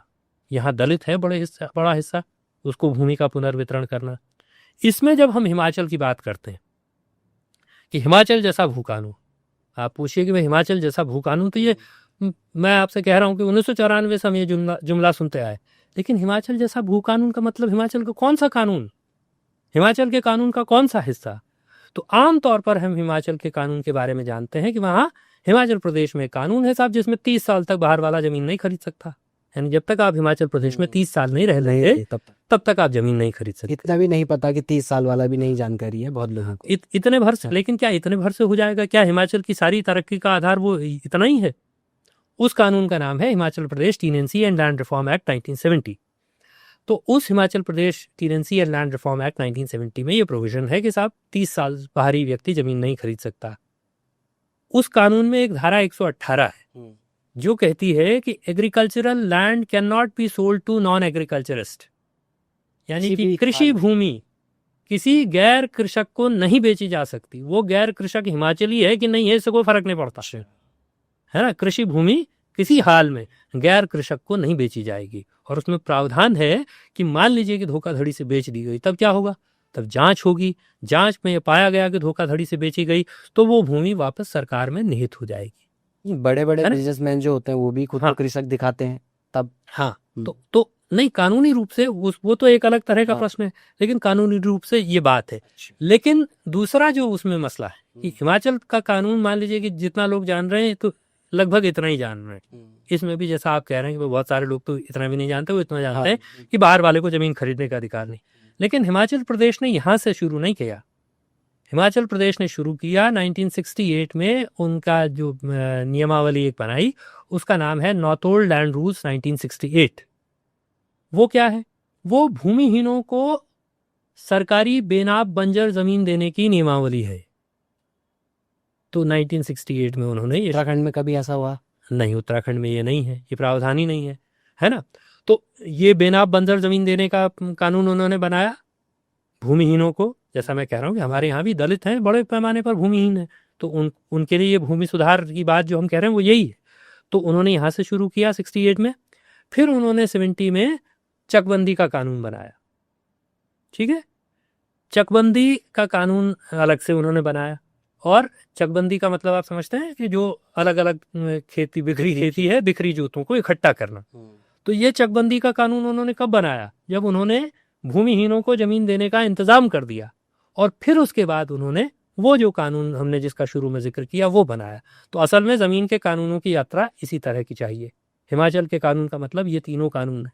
हिमाचल के कानून का मतलब कोई एक इकलौती बात नहीं। चकबंदी भी नहीं है उत्तराखंड में मेरे इसमें, चकबंदी भी नहीं है, है ना। तो चकबंदी भी एक सवाल है, लेकिन चकबंदी से पहले भूमि सुधार माने भूमि बंदोबस्त, भूमि सुधार, चकबंदी, ये क्रम है। इस क्रम को करेंगे तो तब जाकर के ये सब होगा। तो असल में जिनको नेतृत्व करना है, तो सड़क पर आप थियरी नहीं समझा सकते, ये सही बात है। सड़क पर आप इतना विस्तार से नहीं समझा सकते, ये भी ठीक बात है। लेकिन सड़क पर जो नेतृत्व कर रहा है वो सिर्फ नारे से आगे नहीं जानता हो, तब वो अपने समाज को आगे नहीं ले जा सकता, वो अपनी राजनीति को आगे नहीं ले जा सकता। ठीक है, मीडिया अटेंशन पा जाए, सस्ती लोकप्रियता कुछ हो जाए, वो ठीक है, लेकिन इतने भर से काम नहीं चलता है। इसी उसके लिए बीच में व्यापक दृष्टि, व्यापक सोच, व्यापक समझ चाहिए। इसी बीच में एक और चीज सुनने में आई कि 5वीं अनुसूची, इसका भी जिक्र भू कानून मूल निवास के साथ कई मंचों पर लोगों ने किया है। तो मैं सबसे पहले तो ये जानना चाहता हूँ कि 5वीं अनुसूची है क्या चीज़, और इसका भू कानून मूल निवास से कुछ है कनेक्शन? देखिए, अब कुछ लोगों ने इसको बनाया है, कुछ लोग कह रहे हैं कि नहीं भाई, भू कानून मूल निवास से तो आगे की चीज़ है, उनका एक अभियान है और लोग अभियान चलाना चाहें उनको छूट है, उनका लोकतांत्रिक अधिकार है अभियान चलाना। लेकिन हम जो समझते हैं कि भाई ये तो जनजातीय इलाकों के लिए ये व्यवस्था है। 5वीं अनुसूची, वहाँ लद्दाख में 6ठी अनुसूची की मांग कर रहे हैं, तो उनका तो फिर भी एक तरह का क्लेम बनता है। उनका क्लेम समझ में आता है कि भाई वो जनजातीय लोग हैं, तो हम तो जनजातीय लोग नहीं हैं किसी सूरत में, नहीं है ना। ये किस आधार पे निर्धारित होगा कि नहीं है ये? क्योंकि आज भी मैं देखता हूँ, हाँ, हमारा चाहे चमोली में चले जाएं, हाँ, रुद्रप्रयाग में चले जाएं, सेम कुमाऊं के दूरस्थ क्षेत्रों में आप चले जाएं, वहाँ पर लोगों का जीवन जीने का तरीका आज भी बहुत पिछड़ा, सामान्य तौर पे मैं सामान्य शब्दों में ये कहूँगा पिछड़ा दिखता है। और कहीं ना कहीं जो हमने आदिवासियों की या जनजातियों की हमने एक जीवन शैली देखी उससे मिलती है। तो क्यों नहीं होना चाहिए? जो दूरस्थ इलाकों में लोग रह रहे हैं, कुछ लोगों को मिला है बट हाँ। कुछ लोग रह गए हैं। जिनको जो जनजाति का दर्जा पाए हुए लोग हैं, वो एक समाज के तौर पर जनजाति हैं। उनका पूरा रीति रिवाज, आचार व्यवहार, परंपरा सब कुछ है। और हमको तो, हमारे यहाँ तो समाज जिस दिशा में है आम तौर पर, तो एक तो चूंकि ये प्रदेश ही सवर्ण बाहुल्य प्रदेश है ना। ये उत्तराखंड एक तरह से देश के उन चंद, मेरे ख्याल से बहुत ही कम प्रदेशों में होगा कि जहाँ सवर्ण एकदम इतनी बहुमत उनका बहुतायत है, बहुसंख्यक सवर्ण आबादी है। तो हम एक ही समय में उच्च वर्णीय बोध से भी ग्रसित होंगे, उच्च वर्णीय बोध का गर्व भी पालेंगे, और हम जनजाति भी होंगे। दोनों तो एक साथ नहीं होगा, है ना। तो ये एक साथ होना तो संभव नहीं है। लेकिन जो बात मैंने आपसे पहले कही वो मैं फिर कह रहा हूँ कि 1994 में हमसे कहा गया कि राज्य इन सब सारे सवालों का जवाब है। आज के दिन पर आप कहिए कि भाई 5वीं अनुसूची जवाब है, दूसरा जवाब है। तो मैं समझता हूँ कि असल में तो समस्याओं को ठीक ठीक आप देख नहीं पा रहे, समस्या की ठीक ठीक उसको ठीक जड़ तक आप नहीं पहुँच पा रहे हैं, इसलिए आप उसका कुछ सस्ता सरल समाधान ढूंढ रहे हैं। तो सस्ता सरल समाधान इस या उस दर्जे में नहीं है, क्योंकि जिनके पास ये दर्जा मौजूद है तो क्या उनके पास समृद्धि है? तो बहुत सारे इलाकों में आप पाएंगे कि भाई आदिवासी जनजाति इलाकों से ज़्यादा विपन्नता में कौन जी रहा है। बल्कि बहुत सारे इलाकों में, हमारे देश के बहुत सारे हिस्सों में है कि यहाँ जनजाति आदिवासी लोग हैं। तो आदिवासी जिस जमीन पर वहाँ रह रहे हैं वो जमीन बड़ी संपन्न जमीन है, उसके नीचे बहुत संपन्नता है, लेकिन उस पर ऊपर रहने वाले लोग एकदम फटेहाल हालत में हैं। ये अपने आप में गजब किस्म का विरोधाभास है। लेकिन ये विरोधाभास है, असल में तो जो नीतियां हैं, उन नीतियों का जो ओरिएंटेशन है वो जनता के पक्ष में नहीं है। जो हमने शुरू में भी पॉलिटिक्स को डिस्कस करते हुए कहा, तो हमने कहा कि भाई जनता के पक्ष में उनका ओरिएंटेशन नहीं है, उनका ओरिएंटेशन एक तरह से जन विरोधी है। तो जनता के खिलाफ चूंकि नीतियां हैं, इसलिए जनता हमेशा रिसीविंग एंड पर है, वो हमेशा झेलने को अभिशप्त है ना। तो इसलिए असल में तो उन नीतियों के साथ लड़ाई है। और उत्तराखंड जैसे राज्यों में तो नीतियों के खिलाफ सीधे आमने सामने की लड़ाई संभव है। बड़े राज्यों में कई बार मुश्किल भी है, लेकिन छोटे राज्य में आंदोलनों, संघर्षों से सरकार सत्ता को पीछे हटाया भी जा सकता है। तो असल में थोड़ा सा और ज़्यादा गंभीरता से विचार विमर्श करने की ज़रूरत है। कठिन सवालों के थोड़ा सा कठिन उत्तर भी तलाशे जाएं, उनके सरल समाधान तलाशने के बजाय उनके कठिन उत्तर तलाशने की कोशिश की जानी चाहिए। निश्चित तौर पे आपने जो बात कही, लेकिन आम जनता का एक व्यू है किसी भी उस चीज़ को देखने के लिए। हालिया दौर में बहुत सारी चीज़ें बदली हैं। पिछले 10-15 सालों से दुनिया को देखने का नज़रिया बहुत बदल गया है। मीडिया में बहुत बदलाव आप देख सकते हैं। तो सबसे पहला तो एक ही चीज़ मैं आपसे ये जानना चाहता हूँ कि हालिया दौर में आपको सबसे ज़्यादा बदलाव किस चीज़ में दिखा? पॉलिटिकली भी, नॉन पॉलिटिकली भी, सोशली भी, या अपने व्यक्तिगत जीवन के तौर पे भी आप कुछ देखते हैं? सबसे ज़्यादा बदलाव सबसे ज़्यादा बदलाव तो अगर दुनिया में बात करेंगे तो सबसे ज़्यादा बदलाव तो टेक्नोलॉजी के स्तर पर हुआ है ना। और टेक्नोलॉजी के स्तर का बदलाव इतना ज़्यादा है कि फ़ोन स्मार्ट हो गया, हम थोड़ा कम स्मार्ट रह गए फ़ोन के मुकाबले में। इसीलिए कई बार वो स्मार्टफोन हमको भ्रमित कर दे रहा है, क्योंकि वो हमसे ज़्यादा स्मार्ट है। फ़ोन स्मार्ट है, उसको इस्तेमाल करने वाला आदमी स्मार्ट नहीं है, तो इसलिए वो जहाँ चाहे जिस दिशा में चाहे मोड़ दे रहा है। तो बदलाव तो दुनिया में सबसे ज़्यादा ये टेक्नोलॉजिकली है। लेकिन असल मसला ये है कि टेक्नोलॉजिकली हम बहुत एडवांस हो जाएं, लेकिन मानसिकता के स्तर पर, है ना, टेक्नोलॉजी के स्तर पर एडवांस, टेक्नोलॉजी के स्तर पर मॉडर्न, अत्याधुनिक, लेकिन मानसिकता के स्तर पर दकियानूसी, पुंगापंथी, मानसिकता के स्तर पर हम जाति में बटे हुए, धर्म में बटे हुए। सांप्रदायिकता आज भी सबसे बड़ा फ्यूलिंग एलिमेंट है, वही लोगों को संचालित कर लेता है। उनका तुरंत कुवाल आ जाता है, भावनाएं आहत हो रही हैं।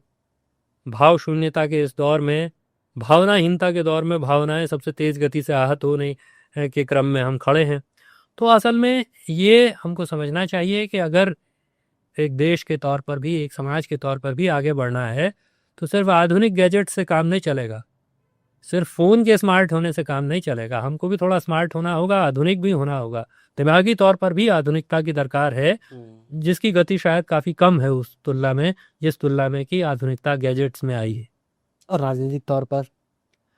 राजनीतिक तौर पर तो राजनीति तो एक तरह से हमको पीछे की तरफ ले जा रही है, क्यों राजनीति तो जो आज के दिन पर मुख्य धारा की राजनीति है वो तो धर्म की राजनीति है, और धर्म पर केंद्रित राजनीति एक तरह से है, और उसका सांप्रदायिक पुट इतना ज़्यादा है कि वो आज के सवालों का सामना नहीं करना चाहती, वो भविष्य के सवालों का मुकाबला नहीं करना चाहती, वो अतीत में जाकर के लड़ाई लड़ना चाहती है। उसको औरंगजेब से हिसाब किताब चुकता करना है, हल्दी घाटी में अकबर को भी हरा देना है, वहाँ अतीत में जाकर के आप हिसाब किताब चुकता करना चाहते हैं। तो ये आप समझ लीजिए कि जो समाज, जिस समाज का मुंह पीछे की तरफ होगा, वो भविष्य की दहलीज पर मुंह के बल गिरेगा, उसका तय है कि वो मुंह के बल गिरे। तो पूरी राजनीति इस तरह की हो गई, और हम किस तरह की स्थितियों में फंस गए आप समझिए कि अभी मैं देख रहा हूँ कि कुछ दिन, 2 दिन पहले, 4 दिन पहले ये खबर थी कि साहब लोगों ने बहादुर शाह जफर के फोटो पर कालिख पोत दी जा करके।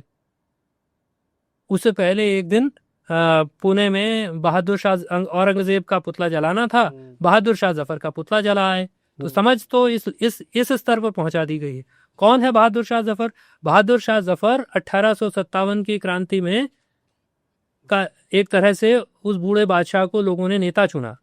वो रानी लक्ष्मीबाई का भी नेता था, वो तात्या टोपे का भी नेता था, उसको लोगों ने नेता चुना, और वो अपनी सारी सल्तनत गंवाने के बाद भी पूरी बहादुरी के साथ अंग्रेजों के सामने खड़ा रहा। उसने अंग्रेजों से माफ़ी नहीं मांगी। इस देश में बहुत सारे राजे रजवाड़े हैं जो अंग्रेजों के सामने जिन्होंने घुटने टेक दिए, उसने कम से कम घुटने नहीं टेके।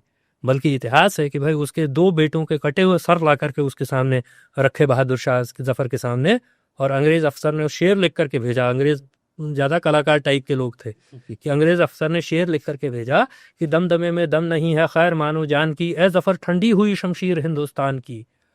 और उसने जवाब में अंग्रेज़ों को शेर लिख करके भेजा कि गाजियों में बू रहेगी जब तलक ईमान की, गाजियों में बू रहेगी जब तलक ईमान की, तख्त लंदन तक चलेगी तेग हिंदुस्तान की। तो अपने कटे हुए बेटों के सर देख करके भी जो अंग्रेज़ों को ये शेर लिखने का हौसला रखता, और जब वो रंगून में मरा तो उसने वहाँ शेर लिखा कि कितना है बदनसीब जफ़र, 2 गज ज़मीन भी नसीब न हुई गुए यार में। तो आज के दिन पर आप अपने आज़ादी के लड़ाई के प्रतीकों का 1857 के उस बगावत के एक नेता के मुंह पर कालिख पोत रहे हैं। मुंह अतीत की तरफ है, जाना भविष्य में है।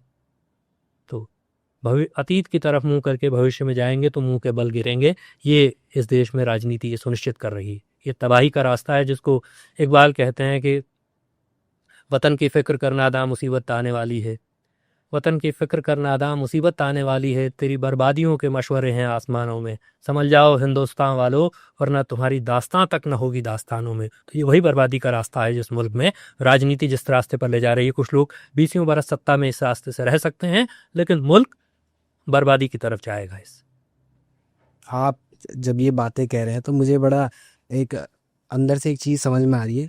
एक सवाल मुझे याद आ जाता है बार बार कि लोग सोशल मीडिया पर भी बहुत बार जब आप सवाल करते हैं तो लिखते हैं कि कॉमरेड आप बड़े नेगेटिव तरीके से कर रहे हो, या कम्युनिस्ट हमेशा नेगेटिव बात ही उठाते हैं। ऐसा क्यों है? मतलब मैं ये जानना चाहता हूँ कि मैं ये जानना चाहता हूँ कि कम्युनिज्म क्यों लोगों की, आम जनता के साथ मैच नहीं कर पा रहा अपनी वाइब को, या अपने जो उनके विचार हैं वो लोग सही तरीके से क्यों नहीं समझ पा रहे हैं?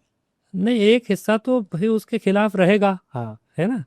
अब वो ठीक है कि बहुत व्यापक हिस्से तक पहुंचना है, वो हर दौर में राजनीति में उतार चढ़ाव होता है। एक ज़माने में कम्युनिस्टों का एक ज़माना रहा, एक पूरा दौर है, इस मुल्क में भी है, इस उत्तराखंड में भी है ना। तो एक पूरा दौर है, फिर एक समय आया तो हर राजनीतिक धारा के साथ ऐसा होता है।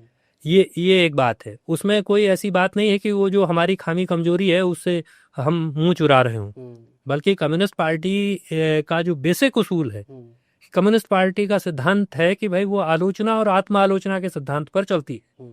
यानी कि वो अपनी आलोचना भी करती है, पार्टी भी करती है, पार्टी के भीतर नेता भी करता है ना। तो अपनी स्थितियों की भी व्याख्या करता है। तो जो हमारी आज के दिन पर कमजोरियां हैं, खामियां हैं, उससे कोई मुंह चुराने का सवाल नहीं है। वो कमजोरियां हैं, वो एक हकीकत है, उससे हम मुंह भी चुरा लेंगे तो भी क्या होगा, वो तो हकीकत है। लेकिन उसके साथ साथ जिन लोग जो ये प्रचार करते हैं कि बड़ी नेगेटिव बात है, तो अब भाई सांप्रदायिकता बड़ी पॉजिटिव बात है, गड़े मुर्दे उखाड़ना पॉजिटिव बात है, और ये कहना कि गड़े मुर्दे मत उखाड़ो ये नेगेटिव बात है। ये कहना कि हिंदुओं मुसलमानों को एक दूसरे के खिलाफ लड़ाते रहना ये बड़ी पॉजिटिव बात है, और ये कहना कि नहीं हिंदू मुसलमान की लड़ाई नहीं होनी चाहिए बल्कि शिक्षा, स्वास्थ्य, रोजगार की बात होनी चाहिए, ये नेगेटिव बात है। तो अब इस धारणा के क्या कीजिएगा, धारणा का तो कोई इलाज नहीं है। नहीं, लेकिन फिर भी मतलब बीजेपी है, आप आपके हिसाब से आप कह रहे हो कि सांप्रदायिकता नेगेटिव नेगेटिव बात हुई, लेकिन उस चीज़ को तो कोई नेगेटिव नहीं कह रहा है। आप सही बात भी कह रहे हैं, फिर भी लोग उसे नेगेटिव बता रहे हैं।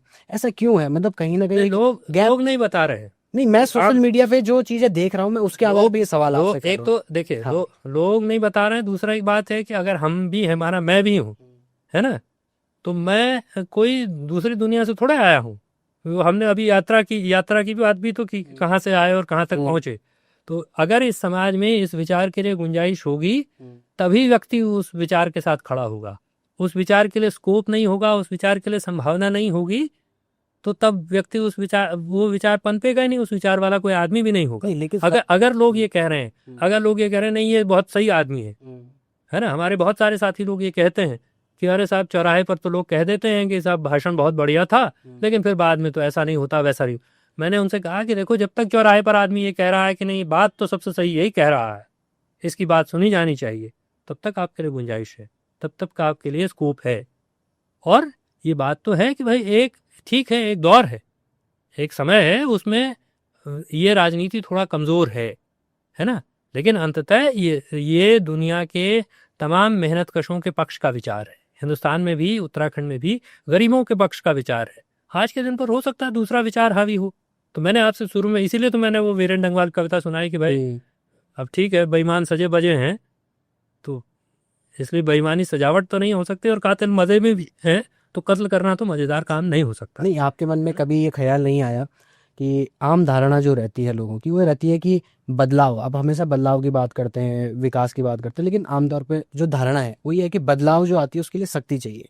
शक्ति कहाँ से आएगी? ये सत्ता से आएगी। तो आप लोगों ने क्यों नहीं चाहा कभी, या आप क्यों नहीं सोचते, या सोचते हैं आप कि सत्ता तो होनी चाहिए, और सत्ता होनी चाहिए तो बदलाव खुद में भी करना पड़ेगा, शक्ति जुटाने के लिए आपको भी सब कुछ करना पड़ेगा। तो आप उसके लिए तैयार हैं या नहीं है? नहीं, हम तो प्राणपण से एकदम तैयार हैं। हमसे ज्यादा कौन तैयार है वो, है ना। हम तो एकदम सड़क पर बिल्कुल हर समय, हर घड़ी, हर मौके पर पूरी तैयारी के साथ खड़े हैं और कोशिश भी करते हैं। ठीक है, स्थितियां हैं, और स्थितियां तो हमेशा एक जैसी नहीं रहती, हालात भी हमेशा एक जैसे नहीं रहते, वो बदलते हैं, है ना। अगर घनघोर नकारात्मक विचार वाले भी आकर के सत्ता में पहुंच सकते हैं, इस मुल्क में गांधी की हत्या करने के बाद बहिष्कृत लोग अगर देश की सत्ता तक पहुंच सकते हैं, तो जो लोग जनता के पक्ष में खड़े रहेंगे, निश्चित ही उनके लिए भी रास्ता बनेगा। हाँ, उनका रास्ता वैसा ही नहीं होगा। उसी रास्ते से जाने को अगर लोग कहें जिस रास्ते से बाकी सब जा रहे हैं, तो वो रास्ता तो नहीं होगा। फिर तो उनमें और हम में कोई अंतर ही नहीं है, तो फिर तो वो पहले से मौजूद हैं वैसे लोग। तो तब हमारी ज़रूरत क्या है? हमारी ज़रूरत तो इसलिए है कि हम वैकल्पिक नीतियों के साथ खड़े होंगे, हम वैकल्पिक राजनीति के साथ खड़े होंगे, वैकल्पिक तौर तरीकों के साथ खड़े होंगे। अब उसमें देर लगेगी, उसमें तकलीफ होगी, जाहिर सी बात है। मैंने आपसे कहा तो कि भाई कठिन सवालों का आसान जवाब नहीं होगा, कठिन ही रास्ता होगा, कठिन ही जवाब होगा, लेकिन निश्चित ही रास्ता तो बनेगा, बदलाव भी होगा, ये हमारा विश्वास है, हम इस बात को मानते हैं। आपको ऐसा लगता है कि एक पत्रकार पर, कोई पत्रकार है, उस पर राजनीतिक विचारधारा का प्रभाव पड़ता है? जाहिर सी बात है, वो समाज में रहता है तो राजनीतिक विचारधारा का प्रभाव उस पर पड़ता है, और उसका चीज़ों को जानने समझने की प्रवृत्ति जितनी होगी, वो उतनी ही वैसी ही चीज़ों से प्रभावित होगा। अभी के दौर में चूंकि ये विडंबना है कि जो लोग ख़ास तौर पर मेन स्ट्रीम मीडिया में काम करते हैं, अखबारों में काम करते हैं, तो वो लिखते तो हैं, लिखना उनका पेशा है, लेकिन पढ़ने से उनका संबंध कम है। इसलिए कई बार उनको भी व्हाट्सएप से आया हुआ ज्ञान प्रभावित और उद्वेलित कर देता है। तो ये असर तो होता है, सब पर असर होता है। एक दौर में इस मुल्क में पत्रकारिता ने दिशा बदलने का काम किया। बहुत सारे लोगों ने पत्रकारिता को उस टूल के तौर पर इस्तेमाल किया। भगत सिंह जैसे लोगों ने भी किया, बाकी तमाम, गांधी ने भी किया। वर्तमान समय में जैसे मीडिया को लेकर, मैं आपकी सोशल मीडिया के जरिए या आपके जो आपका ब्लॉग है उसके ज़रिए मैं आप देखता हूँ, तो कई बार गोदी मीडिया का जिक्र आता है। क्या है ये गोदी मीडिया? मतलब मैं समझ नहीं पा रहा। गोदी मीडिया शब्द तो खैर हमारी तो क्रिएशन नहीं है, वो तो एक तरह से कहिए तो रवीश कुमार ने गढ़ा शब्द, और वो जो अंग्रेजी शब्द उसका है, तो अंग्रेजी शब्द है लैपडॉग मीडिया, है ना। तो लैप डॉग की तुलना में गोदी थोड़ा ज़्यादा अच्छा सम्मानजनक शब्द है। हाँ, आपको लैप डॉग कहा जाए तो वो वॉच डॉग और लैप डॉग एक मुहावरा है, तो लैप डॉग कहा जाए उसके बजाय गोदी मीडिया कहा जाए तो फिर भी सम्मान दिया गया, लैप डॉग मीडिया नहीं कहा जा रहा है। लेकिन कुल मिलाकर के सत्ता के पक्ष में खड़ा मीडिया जो ये साहस नहीं करता। मीडिया क्या है? मीडिया एक तरह से अखबार, पत्रकारिता, मीडिया, उसकी भूमिका क्या है? उसकी भूमिका तो सतत विपक्ष की भूमिका है एक तरह से। आज के दिन पर इस देश में जो मीडिया है उसकी हालत है कि वो किसी घटना पर सरकार से सवाल नहीं पूछता। उसकी हिम्मत नहीं, इतना बड़ा पहलगाम का घटना हुई है और ये पूछे कि भाई सिक्योरिटी ब्रीच हुआ कि नहीं हुआ, इंटेलिजेंस फेलियर है कि नहीं है, इसमें देश की सरकार जिम्मेदार है कि नहीं है, ये सवाल पूछने का साहस नहीं किसी के पास। तो यही तो कि आप सरकार की गोद में बैठे हुए हैं, आप कुल जमा सरकार का बचाव कैसे हो, उससे वो आपका एकमात्र ध्येय है। उसके लिए नए नए तर्क और तर्क से आगे बढ़ करके कुतर्क की सीमाओं को पार करके चीज़ें गढ़ते हैं और उसी नैरेटिव को चलाने की कोशिश करते हैं। यही मीडिया अपनी भूमिका सही से अदा कर दे तो जो सत्ता में बैठे हैं वो 2 दिन में जमीन पर आ जाएंगे। अच्छा, उत्तराखंड के परिप्रेक्ष्य में लोकल मीडिया का रोल आपने इतने अपनी पूरी राजनीतिक और सामाजिक जो जर्नी आपकी रही है उसमें क्या देखा है कि लोकल मीडिया का रोल कितना इम्पोर्टेंट हो जाता है किसी भी प्रदेश के लिए, यार उत्तराखंड के लिए स्पेसिफिक? देखिए, किसी भी प्रदेश के लिए उत्तराखंड के लिहाज से भी कहें तो मीडिया का रोल तो इम्पोर्टेंट है। और मीडिया का रोल इम्पोर्टेंट है इसीलिए तो सरकार, सत्ता हमेशा कोशिश करती है कि उसको कब्जे में लिया जाए। इसलिए देखिए, यहाँ भी सरकारों ने कोशिश किया कि मीडिया को नियंत्रित किया जाए और मीडिया को नियंत्रित करने के उसमें काम में एक तरह से वो सिर्फ इतने पर नहीं रुके कि जो मुख्यधारा का मीडिया है उसको उन्होंने विज्ञापनों के जरिए नियंत्रित कर लिया। उसको तो उन्होंने किया ही नियंत्रित, उसके भी कई तरह के उदाहरण हैं, है ना। लेकिन कि वहाँ कैसी खबर छपेगी, कैसी खबर नहीं छपेगी, कौन सा बयान छपेगा, कौन सा नहीं छपेगा, ये सरकार निर्धारित करते। लेकिन उसके अलावा जितने, जिनको एक समय हम सोचते थे वैकल्पिक मीडिया होगा, तमाम तरह के, कितने तरह के पोर्टल्स हैं, आप तो इस व्यवसाय में हैं, जानते हैं, देखते होंगे कितनी तरह के न्यूज़ पोर्टल्स हैं, लेकिन वो सब सरकार के रहमो करम पर है। वहाँ मैंने आपसे कहा तो अब तो ये स्थिति हो गई कि लिखने से भी लोगों का वास्ता नहीं है। वो मीडिया चलाते हैं लेकिन लिखने से भी उनका, पढ़ने से तो नहीं है लेकिन लिखने से भी उनका वास्ता नहीं है। इसलिए वहाँ ऊपर से लिखा लिखाया प्रेस नोट आएगा, ये बाध्यता है कि दिन में 5 या 10 सरकारी प्रेस नोट छापो तो महीने में इतना पैसा मिलेगा, एम्पैनलमेंट हो जाएगा।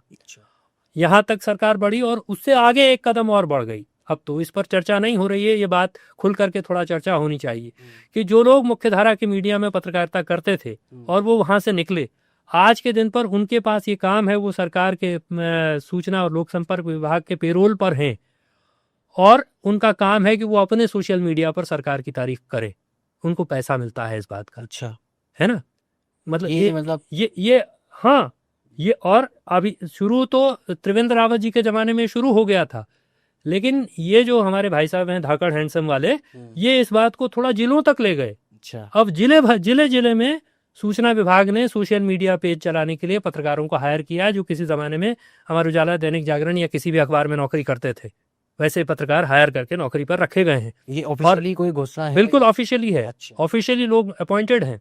और मैं एक किस्सा बस आपको सुनाता हूँ बिना नाम लिए हुए, मैं चाहता हूँ कि उन तक ये बात पहुँचे, क्योंकि जिस बेशर्मी के साथ वो सरकार का डिफेंस कर रहे हैं तो उन तक ये बात पहुँचनी चाहिए कि हुआ क्या कि कोरोना काल में एक प्रेस कॉन्फ्रेंस में एक पत्रकार का एक मंत्री के साथ तीखी झड़प हुई। उन्होंने तीखा सवाल पूछा, है ना, उन्होंने प्रेस कॉन्फ्रेंस में सवाल किया कि मुख्यमंत्री प्रेस कॉन्फ्रेंस में क्यों नहीं आते हैं इसी राज्य, और मंत्री ने भी जवाब उनके साथ एक तरह से बहुत ही गर्मा गर्मी के साथ जवाब दिया। दूसरे दिन उन पत्रकार की नौकरी चली गई। अच्छा, ठीक है। अचानक 4 दिन बाद हमने देखा कि वो पत्रकार तो सरकार की तारीफ में फेसबुक पर पोस्ट लिख रहे हैं। हमने कहा भाई ये क्या हुआ? तो फिर दरियाफ्त किया कि हुआ क्या। बोले नहीं, अब ये सरकार ने इनको नौकरी पर रख लिया है, अब ये सरकार की नौकरी पर है और आज के दिन पर सरकार के सबसे फर्माबरदार पत्रकार की तरह वो नौकरी करते हैं, रोज सरकार के सम्मान में पोस्ट लिखते हैं, ऐसे ऐसे तर्क गढ़ते हैं जिनका कोई जवाब नहीं। तो एक तरह से सारे जो असरकारी पत्रकार थे वो सरकारी हो गए। ऐसा मतलब ये क्या ये मीडिया की हालत, मीडिया के इतने तरह की बात मैंने आपसे कही कि भाई मेन स्ट्रीम मीडिया है, उसके बाद पोर्टल वाला, और उसके बाद ये तीसरी बात है जिस पर कि मैं समझता हूँ कि बहुत ही कम या चर्चा हो ही नहीं रही। सही बात। इस तरह का मीडिया मैनेजमेंट सरकारों ने किया है। इस सरकार और निश्चित तौर पर सभी राजनीतिक दल भी यही कर रहे हैं। अभी हाल ही 2027 का चुनाव होना है, तो मैं ये जानना चाहता हूँ कि आप लोगों की तरफ से, आप इंडिया गठबंधन का हिस्सा हैं, तो आप एज अ इंडिया गठबंधन के हिस्से के तौर पर ही चुनाव में रहेंगे या फिर पार्टी की तरफ से या CPI-ML की कोई अलग रणनीति है? नहीं, देखिए, हम ये चाहते हैं, क्योंकि इंडिया गठबंधन तो अकेले हमसे नहीं है। इंडिया गठबंधन के जो बड़े प्लेयर्स हैं, असल में ये तो सोचना उनको है, उनको भी ये विचार करना है कि वो कैसे चीज़ों को देखेंगे। हम ये चाहते हैं कि चूंकि जिस तरह की सांप्रदायिक राजनीति, जिस तरह की जन विरोधी राजनीति प्रदेश में भी देश में भी चल रही है, तो भाजपा को धक्का दिया जाना चाहिए, उसको इस बात के लिए सबक मिलना चाहिए, और उसके लिए चुनावी सबक ज़रूरी है, और ये चुनावी सबक मिलजुल करके दिया जा सकता है, क्योंकि देश के पैमाने पर भी इंडिया गठबंधन का जो प्रयोग हुआ उसने एक लेवल तक रिजल्ट दिखाया। जहां चूक हुई, भाजपा का आज के दिन पर स्वतंत्र बहुमत नहीं है। अगर ये प्रक्रिया थोड़ा पहले शुरू हो जाती तो स्वतंत्र बहुमत तो छोड़िए, किसी तरह का भी बहुमत नहीं होता। ये देश के परिणाम ने दिखाया। तो इसलिए ये तो तमाम जो उसमें स्टेक होल्डर्स हैं, जो तमाम उसके पार्ट हैं, उन सबों को देखना है। हम लोग इस बात के लिए खुले हैं कि मिलजुल करके चुनाव में जाया जाए। बाकी तो परिस्थितियां जैसी होंगी, उन परिस्थितियों के हिसाब से फैसला करना पड़ता है, राजनीति में निर्णय लेना पड़ता है, सो लिया जाएगा। तो चलिए, अब हम आखिरी सेगमेंट की तरफ जा रहे हैं। ये रैपिड फायर होता है। अच्छा, इतना ज़्यादा फायर भी नहीं होगा, लेकिन थोड़ा थोड़ा फायर होगा। इसमें हम आपसे 2-3 क्वेश्चंस पूछेंगे, उनका आपको जवाब देना है। पहला सवाल जो ये रहेगा वो ये है कि अगर आपको 3 दिन के लिए मुख्यमंत्री बना दिया जाता है, तो 3 काम क्या होंगे जो उत्तराखंड के लिए आप करना चाहोगे? रोजगार का इंतजाम, शिक्षा व्यवस्था को बेहतर करना और स्वास्थ्य सुविधाओं को बेहतर करना।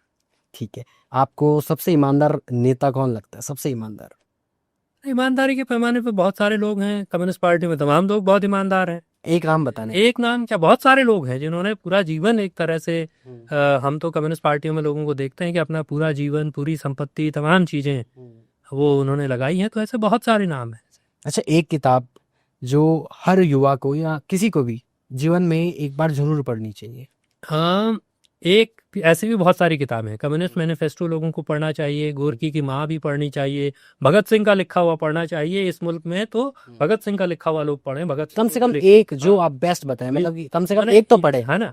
भगत सिंह का लिखा हुआ पढ़ें, राहुल सांकृत्यायन का लिखा हुआ पढ़ें। तो ये मोटे तौर पर ऐसे बहुत कुछ हो सकता है, प्रेमचंद भी हो सकता है और भी हो सकता है, लेकिन ये 3-4 चीजें मैं कह रहा हूँ। अच्छा, और कौन सी ऐसी जगह जहाँ इंसान को जीवन में एक बार तो जाना ही चाहिए? घूमने के लिए जाए, कुछ भी करने के लिए जाए, एक बार। नहीं, पूरा उत्तराखंड घूमने लायक जगह है, उसके बहुत सारी जगह देखनी। नहीं, एक ही बताना है आप। कोशिश करनी चाहिए कि हर जगह देखी जा सके। हम जितना ज्यादा घूम सकते हैं, जितना ज्यादा जान सकते हैं। तो यात्राएं भी चूंकि आपके दृष्टिकोण को खोलती हैं। आप जितना सफर करते हैं, जितना देखते हैं, जितना आप जानेंगे, उतना ही आपकी समझदारी भी बढ़ेगी। तो यात्रा तो वो भी करनी चाहिए। सब एक जगह ने पूरा उत्तराखंड ही हम जान लें तो वो जानने में हमको सहूलियत होगी कि, और खास तौर पर जो लोग राजनीतिक कार्यकर्ता हैं, उनको तो जानना ही चाहिए कि उत्तराखंड कितनी तरह का है, उसमें कितने तरह के लोग रहते हैं, वास करते हैं या बसे हुए हैं। तो उनको भी थोड़ा समझदारी उससे फिर ठीक होगी। तो सर, आपसे बात करके हमें बहुत कुछ सीखने को मिला। नई नई चीज़ें हमने जानी, चाहे वो राजनीति के बारे में हो या मीडिया के बारे में हो। और इसी के साथ जो देवभूमि के दर्शक हैं, देवभूमि लाइव के दर्शक हैं, मैं उनसे निवेदन करूंगा कि आप लोगों को कैसा लगा कमेंट्स में हमें ज़रूर बताएं। और ऐसे ही आगे हम आपके लिए पॉडकास्ट सीरीज़ में नए नए गेस्ट लेके आते रहेंगे। तब तक के लिए बने रहिए देवभूमि लाइव के साथ।